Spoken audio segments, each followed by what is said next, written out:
Hi యూఎస్, welcome to Manimanthan TV. మనతో CA Hanumal గారు ఉన్నారు.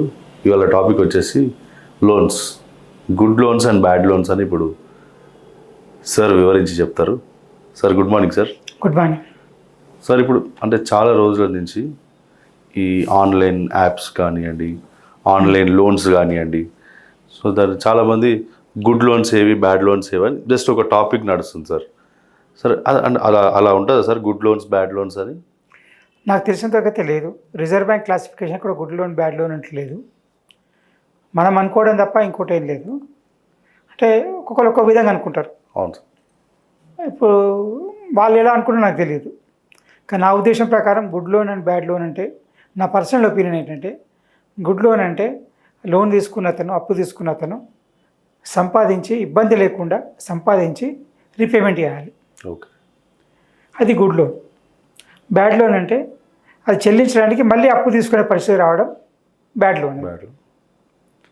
అంటే ఆ అప్పు తీసుకొని చెల్లిస్తే బ్యాడ్ లోను, సంపాదించి చెల్లిస్తే గుడ్ లోన్.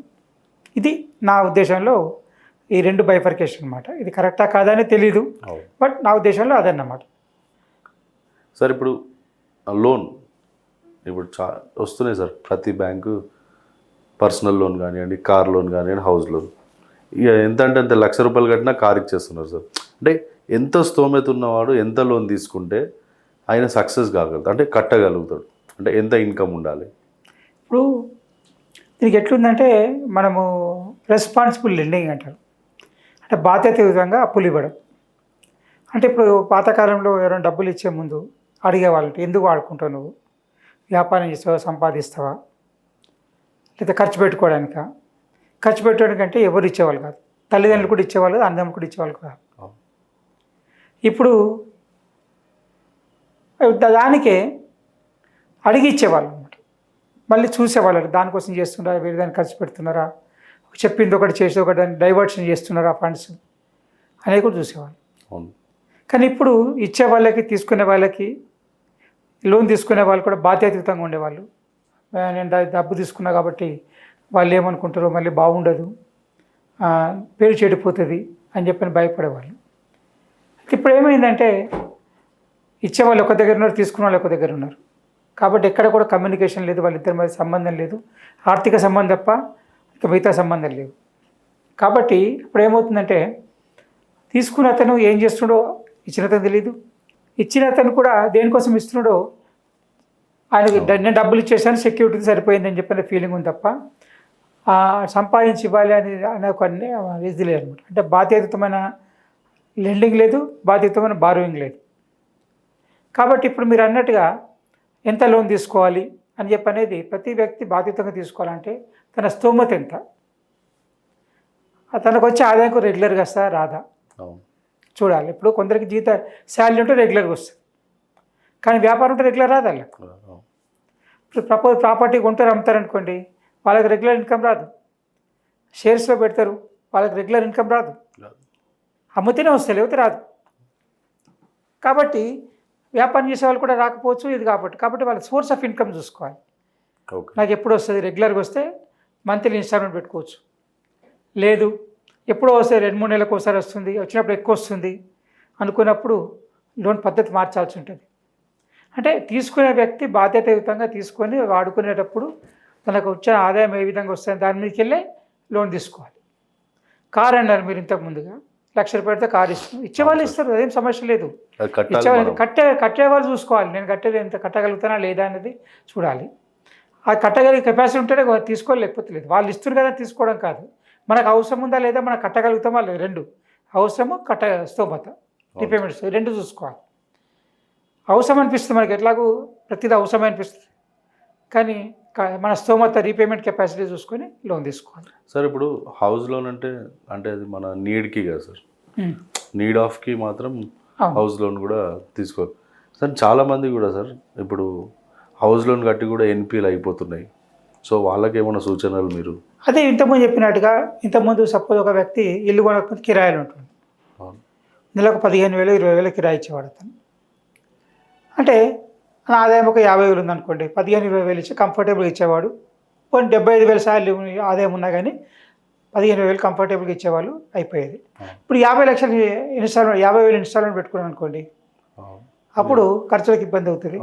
25,000 ఒక 2-3 సంవత్సరాలు, ఒక 2-3 నెలలు, 6 నెలలు గడిచిపోతుంది. తర్వాత సమస్యలు మొదలవుతాయి, ఆర్థిక ఇబ్బందులు మొదలవుతాయి. కాబట్టి లోన్ తీసుకున్నప్పుడే నీకు కట్టగలిగిన కెపాసిటీ ఏంటి, కంఫర్టబుల్ కట్టగలిసిన పైసలు 15 ఉంది అనుకోండి, 25 వరకు ఇన్స్టాల్మెంట్ పెట్టుకోండి. అంతకంటే ఎక్కువ దాటినాయి కూడా ఇన్స్టాల్మెంట్ని. ఇల్లే కదా, మళ్ళీ మళ్ళీ కొనుడు కాదు, మళ్ళీ మళ్ళీ చేయడం కాదనుకుంటా ఎక్కువ ఎక్కువ ధర తీసుకోవడము, ఇంటీరియర్స్ ఎక్కువ కాస్ట్లీ చేయించడము, ఇవన్నీ చేస్తే ఏమవుతుందంటే మీకు లోన్ పెరిగిపోతుంది. ఇవన్నీ ఎప్పుడు చేయాలంటే మీ సొంత డబ్బుతో చేసుకోవాలి. అవును సార్. ఇంటీరియర్స్ ఏం చేయకుండా, ఫర్నిచర్ చేయించకుండా మీ సొంత డబ్బుతో చేసుకోవాలి. అప్పు మాత్రం మీ యొక్క లోన్ లిమిట్స్లో ఆదాయం ఎంతవరకు ఉంటుందో అంతలోపలనే ఆ సంబంధం, ఆ యొక్క పర్మిషన్, ఆదాయం ఎంతవరకు పర్మిట్ చేస్తుంది, 40% కంటే ఎక్కువ ఇన్స్టాల్మెంట్ ఉండకూడదు ఆదాయంలో. అది చూసుకోండి ఫస్ట్. చూసుకుంటే అంతకంటే ఎక్కువైతే మాత్రం ఖచ్చితంగా ఆ ఖర్చులు పోస్ట్పోన్ చేయండి, ఫర్నిచర్ కానీ ఇంటి పోస్ట్పోన్ చేయండి. కానీ కొనకపోయినా పర్వాలేదు, కానీ మీకు కంఫర్టబుల్ ఉంటేనే, రీపేమెంట్ కంఫర్టబుల్ ఉంటేనే తీసుకోండి. ఇది కూడా లోన్ ఇస్తుంది కదా తీసుకోవడం కాదు, మనకు అవసరం అనేది ఒకటి, అవసరమే, ప్రతిదీ అవసరమే. కానీ ఆ అవసరాన్ని మనకు రీపేమెంట్ చేసే కెపాసిటీ ఎలా ఉంటుంది, మనకు వచ్చే ఆదాయం ఎలా ఉంటుంది చూసుకొని తీసుకోవడం బాధ్యత. అది బాధ్యతమైన బారోయింగ్ అంటే, రెస్పాన్సిబుల్ బారోయింగ్. సార్ ఇప్పుడు ఆన్లైన్ యాప్స్ వచ్చాయి సార్ లోన్కి సంబంధించి. సో అవి చాలా అంటే చాలా ఇంట్రెస్ట్, అసలు దానికి ఎంత రేట్ ఆఫ్ ఇంట్రెస్ట్ కూడా తెలియట్లేదంట. ఇప్పుడు 1000 రూపాయలు తీసుకున్నాడు 1,200, 1,300, 1,500 కడుతున్నట్ట, 2,000 కూడా కడుతున్నట్ట. చాలామంది మోసపోతున్నారు సార్. సో వాళ్ళకి మీరు ఇచ్చే సూచనలు? ఎట్టి పరిస్థితి కూడా ఈ ఆన్లైన్ యాప్స్కి వెళ్ళకండి.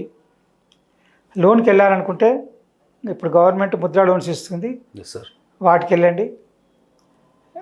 ఈ యొక్క యాప్లో వెళ్ళడం మాత్రం ఖచ్చితంగా అవి చెప్పేది ఒకటి, చేసేది ఒకటి ఉంటుంది. మీకు ఎవరో తెలియదు, వాళ్ళు ఇచ్చేవాళ్ళు, వాళ్ళు ఎంత ఛార్జ్ చేస్తారో తెలియదు, ఏమేమి ఛార్జెస్ చేస్తారో తెలియదు, హిడెన్ ఛార్జెస్ అంటారు వాటిని. ఇప్పుడు 1000 రూపాయల దానికి వాళ్ళు ఏమంటే ఇప్పుడు మీరు సపోజ్ 1000 రూపాయలు చెప్పారు అనుకోండి, వాళ్ళు 1000 రూపాయలు ఇవ్వరు, కొంతమంది 800 ఇస్తారు, 900 ఇస్తారు, ముందే కట్ చేసి ఇస్తారు కొందరు. ఇంతకుముందు ఫైనాన్స్ కంపెనీస్ ఉండేవి అట్లాగే వేసేవాళ్ళు. కాబట్టి ఎట్టి పరిస్థితుల్లో కూడా ఆ లోన్ యాప్స్ ట్రాప్లో పడకపోవడం మంచిది. మీరు 1000 రూపాయలైనా 10,000 అవసరం, ఏదో అవసరం ఉన్నా కానీ ఉంటే అమ్ముకోండి, బంగారం అమ్ముకోండి, ఇంకేదైనా అమ్ముకోండి, లేకపోతే అది తీసుకోకుండా ఆపుకోండి. కానీ మాత్రం ఈ లోన్ యాప్లో పడకండి. దానివల్ల నష్టం ఏంటంటే మీరు యాప్లోకి ఎంటర్ కాగానే మీ పర్సనల్ డేటా మొత్తం, ఫోన్లో పర్సనల్ డేటా మొత్తం వాళ్ళకి వెళ్ళిపోతుంది, పాన్ కార్డు అన్నీ వెళ్ళిపోతాయి, వాళ్ళ ఇన్ఫర్మేషన్ అంతా, మీ యొక్క బ్యాంక్ అకౌంట్ డీటెయిల్స్ మొత్తం వాళ్ళకి వెళ్ళిపోతుంది. కాబట్టి ఎట్టి పరిస్థితుల్లో కూడా మీ యొక్క మొత్తం మిమ్మల్ని పర్సనల్గా కూడా హెరాస్ చేసే అవకాశం ఉంటుంది. కాబట్టి ఎట్టి పరిస్థితుల్లో కూడా లోన్ యాప్ చాలా మంది ఇప్పుడు మన నెంబర్ ఇస్తే మన కాంటాక్ట్లో ఉన్న డీటెయిల్స్, అందులో ఉన్న ఇన్ఫర్మేషన్, అందులో తీసుకున్న ఫోటోలు, వీడియోలు, మీరు చూసినవి అన్నీ కూడా, అవునంట సార్, మీరు చూసేది కూడా అదే అన్ని దాంట్లో రికార్డ్ వాళ్ళకి వెళ్ళిపోతాయి అనమాట. ఎట్టి పరిస్థితుల్లో కూడా ఈ లోన్ యాప్లో మాత్రం ఖచ్చితంగా వెళ్ళకండి. మీకు అవసరం అంటే బ్యాంకులు తీసుకోండి, లేకపోతే అది నమ్ముకోండి, కానీ లేకపోతే ఖర్చు పెట్టకండి, పోస్ట్పోన్ చేయండి. కానీ లోన్ ట్రాప్లో మాత్రం పడకండి, ఖచ్చితంగా చెప్తాను, దాంట్లోకి వెళ్ళకండి. ఓకే. ఇప్పుడు పర్సనల్ లోన్ అంటే ఇప్పుడు example sir, personal loan 10,000 bank ఇస్తుందా సార్? 10, 20, 30,000 అట్లా ఇస్తారు, పర్సనల్ కూడా ఇస్తారు. కాకపోతే ఏంటంటే వాళ్ళు సెక్యూరిటీ అడుగుతారు, చిన్న అమౌంట్కో సెక్యూరిటీ అడుగుతారు, లేకపోతే డిపాజిట్ మీద లోన్ ఇస్తామంటారు, లేకపోతే గోల్డ్ సెక్యూరిటీ ఇవ్వమంటారు. ఓకే, ఏదైనా సెక్యూరిటీ ఇవ్వమంటారు వాళ్ళు, బ్యాంక్ వాళ్ళు. కాబట్టి ఈ ముద్రా లోన్స్ అయితే ఏంటంటే వ్యాపారం కోసం సంపాదించుకోవడానికి ఇస్తారు, కాబట్టి గవర్నమెంట్ స్పాన్సర్డ్ అది, దానికి గవర్నమెంట్ సెక్యూరిటీ ఉంటుంది ఆ లోన్స్కి. ఓన్లీ స్మాల్ బిజినెస్ మెన్కే ఇస్తారనమాట అవి. అంటే రోడ్ మీద అమ్ముకుంటారు చూడండి, వీధి వ్యాపారులు, చిన్న వ్యాపారులు ఇరుతుంటే వాళ్ళ యొక్క రిజిస్ట్రేషన్ వాళ్ళు చూసుకున్న తర్వాత, వాళ్ళ turn over, Google pay payment చూసిన తర్వాత వాళ్ళకు లోన్స్ ఇస్తారు. వాళ్ళ సివిల్ స్కోర్ చూస్తారు. ప్రతి ఒక్కరు కూడా సివిల్ స్కోర్ చూస్తే ఇస్తారు, లేకుంటలేదు. మీకు కొన్నిసార్లు చూస్తాం, మనం ఒక అడ్వర్టైజ్మెంట్ చూస్తుంటాము, మీకు ఇన్కమ్ సోర్స్ చూడము, ఏమి చూడము, ఒక పాన్ కార్డు ఇస్తే లోన్ ఇస్తామని చెప్పి చూస్తుంటాం. దాన్ని లోన్ యాప్స్ అవి. ఖచ్చితంగా లోన్ యాప్స్లో ట్రాప్లో పడకండి. చిన్న అమౌంట్ అయినా పెద్ద అమౌంట్ అయినా కానీ ఆ లోన్ ట్రాప్లో పడకండి ఒకటి. ఇంకోటి, మీకు ఈ యొక్క ఏదైనా సంపాదించడానికి లోన్ తీసుకొని మాత్రం ఖర్చు పెట్టడానికి మాత్రం లోన్ తీసుకోకండి. This is personal advice. అది ఖర్చు పెట్టడానికంటే, సంపాదించడానికంటే వ్యాపారం చేస్తుంది, వర్కింగ్ క్యాపిటల్ అవసరం పడుతుంది, తీసుకోండి. అదే మాదిరిగా చదువుకోవాలనుకుంటారు, మంచి చదువుకుంటారు, ఫీజు కట్టకుండా ఒక్కోసారి మరి ఫీజు కట్టే డబ్బు కూడా అప్పుడు ఉండకపోవచ్చు, ఒక్కోసారి టైంకు లోపల అవును సార్. అప్పు లోన్ తీసుకోండి, తర్వాత కట్టేసుకోండి. కొత్త ఇల్లు కొనుక్కోవడానికి ఇంతకుముందు చెప్పినట్టుగా ఇన్స్టాల్మెంట్ ఆ లిమిట్ చూసుకొని మీ కిరాయి కంటే ఒక 5,000 10% 15% ఎక్కువైనా కానీ ఇన్స్టాల్మెంట్ వచ్చే విధంగా తీసుకోండి.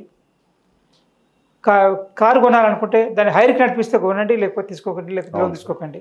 అంటే హైర్ కంటే కిరాయికి నడిపించుకోవాలి, సంపాదించాలి దానిపైన. అట్లాంటి వాటికి తీసుకోండి, లేకపోతే తీసుకోకండి. ఇది సెల్ఫ్ డిసిప్లిన్ అన్నమాట. కొందరు ఏం చేస్తారు, టూర్కి వెళ్ళడానికి కూడా లోన్ తీసుకుంటారు క్రెడిట్ కార్డ్ తోటి,